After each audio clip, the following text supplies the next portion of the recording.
നോമ്പ് തുറന്നാൽ എവിടേക്കെങ്കിലുമൊക്കെ പോകണം. അതല്ല ഇപ്പോഴത്തെ ട്രെൻഡ്. ഇൻസ്റ്റാഗ്രാം തുറന്നാൽ ഫുള്ള് ഇപ്പം അതന്നെ ഉള്ളൂ, റമദാൻ സ്പോട്ട്.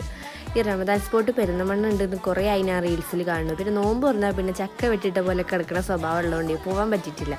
അപ്പോൾ കുറച്ചൊക്കെ ക്ഷീണമൊന്നും ഇല്ലാത്ത സമയം നോക്കിയിട്ട് ഞങ്ങൾ പോയി. ഞാൻ നേരെ പോയി കൊടുത്തത് സൈൻ ലെവൻക്കാണ് കേട്ടോ. പോവണ്ട എന്ന് കുറേ വിചാരിച്ചു. അവസാനം പോയി ചാടിക്കൊടുത്തു. ഈ നോമ്പ് തുറന്ന സമയത്ത് ഞാൻ എനിക്കിത് പോവില്ല നിൻ്റെ മനസ്സിനോട് ഞാൻ തന്നെ പറഞ്ഞു. പിന്നെ എന്താ ചെയ്യാനാ, തലച്ചോറ് കേൾക്കണ്ടേ. എല്ലാവരും പറഞ്ഞ ഹൈപ്പിനൊക്കെ ഇത് ഉണ്ടോയെന്ന് എനിക്ക് പേഴ്സണലി അറിയില്ല. എന്തായാലും എനിക്കിത് വലിയ സംഭവമായിട്ട് തോന്നില്ല. കുഴപ്പമില്ല, ടേസ്റ്റ് ഉണ്ട്, അത്രേ ഉള്ളൂ. എനിക്ക് കുനാഫാഡോ വലിയ ഇഷ്ടമല്ല, കുനാഫ തന്നെ എനിക്കിഷ്ടമല്ല. അതുകൊണ്ടേക്കാരം എനിക്കിത് വല്ലാണ്ട് ഇഷ്ടപ്പെടാത്തത്. അങ്ങനെ ആ ദാഹം മാറ്റാൻ വേണ്ടിയിട്ടൊരു ജവാൻ സർബത്ത് ഓർഡർ ചെയ്തു കേട്ടോ.